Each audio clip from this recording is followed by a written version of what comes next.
Reach Dreams might be the cheesiest name for a bloodline of all time.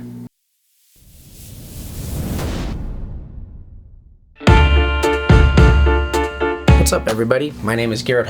Welcome back to Out Reptiles. This is not about how to be a breeder or what morph is best or how much does a Superdwarf cost or how big do they get. We have videos for all that stuff. This is a story behind a particular bloodline that we are establishing right here. They're called the Reach Dreams bloodline. The reason why they're called that is because of the late and great Forrest Fanning. I'm just trying to say that I would love to see the industry move to a point where it's more about having, you know, this animal that you're just so excited to have in your life. You're gonna have it in your life forever and you wanna set it up the best you can. You wanna learn everything about it that you can. You wanna share it with other people. I think that's what's really exciting. Look at those beautiful pearly white eggs.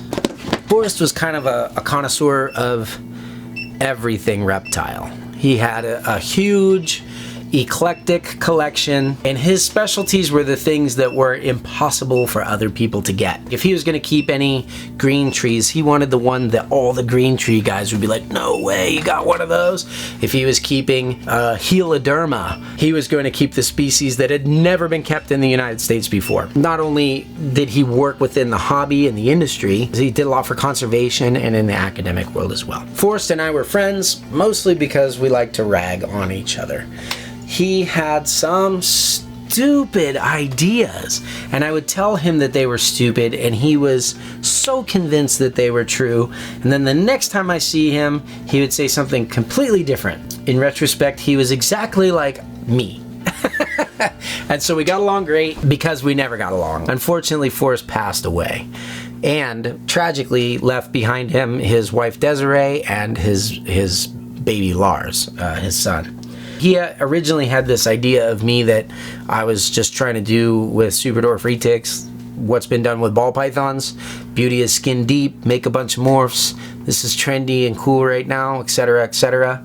And we certainly breed morphs and try to domesticate reticulated pythons for people. That's half of what we do. The other half, and the side that he and I really shared in common, was the kind of the preservation of original bloodline stuff. You know, preserving an animal the way that it was meant to be in the wild. Because when you keep an animal like that in captivity, you feel a really direct sense of connection in the wild. That being said, I have a lot of cool Kalatoa bloodlines. Many of them are multi-generation captive bred. Forrest was a little bit less interested in those, but I started to tell him about this one pair of Kalatoas that I had always wanted, particularly the male. And I'm not alone in this. A lot of people thought this has got to be the best looking Kalatoa ever imported, and he never got any further than the importer. That was Dan Maliri. Dan and I used to joke around all the time about he could never get retics to breed, which traditionally are fairly easy species. The wild caught stuff is tough. It's very much an art, and you have to have an understanding of the animals.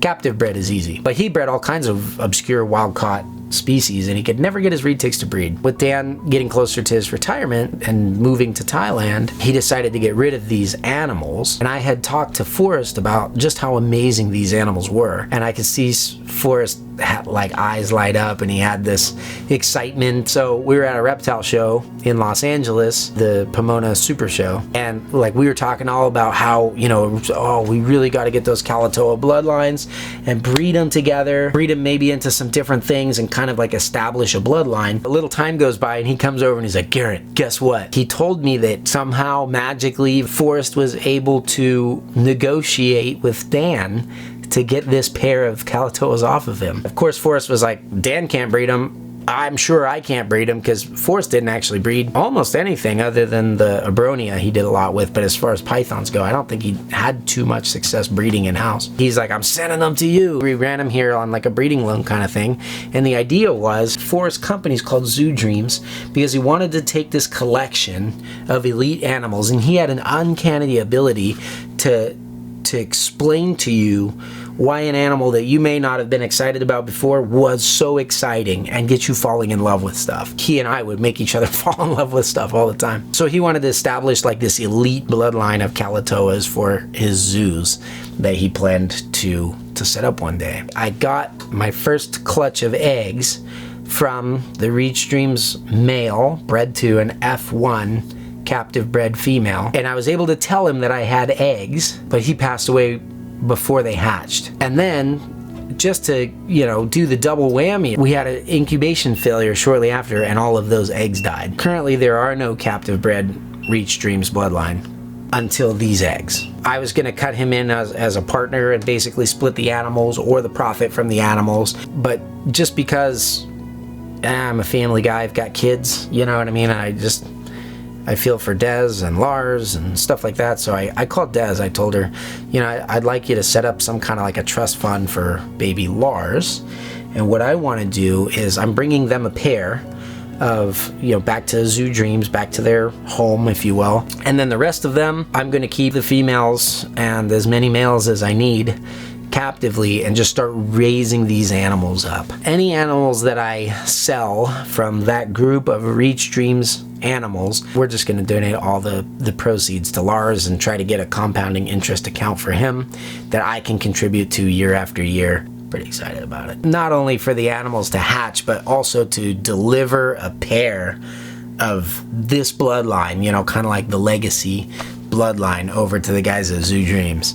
And hopefully there's somebody over there that'll be as excited about these as I am.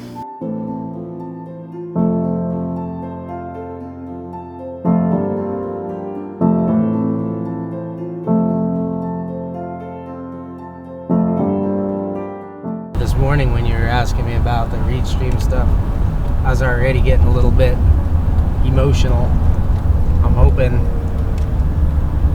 you know, I don't know, we'll just see. It's been a long trip. This is something that I, you know, really wanted to do with Forrest, and so it's just weird having completed a goal that you set out to do. It wasn't the easiest thing, you know. It was a challenge. Working with the wild cut stuff certainly is. So to have completed it and have that kind of success of a goal that you want to do and all that is great.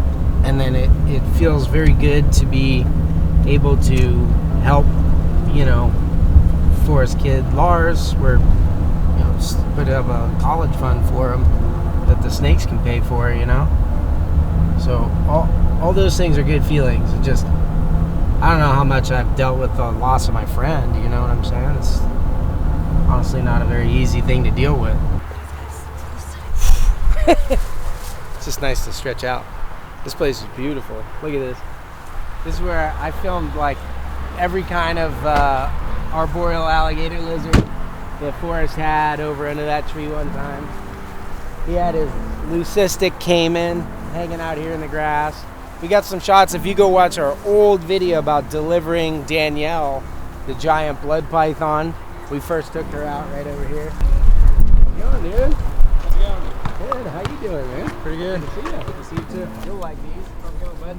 Good to see you, man. Still nails from this clutch, Garrett? Huh?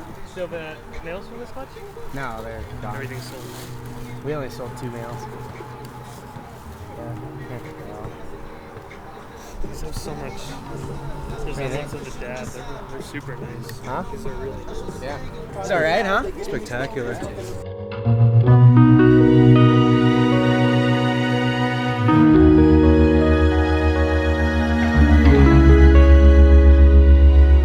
Thank you again, man. Yeah, cool. Only took me 3 years.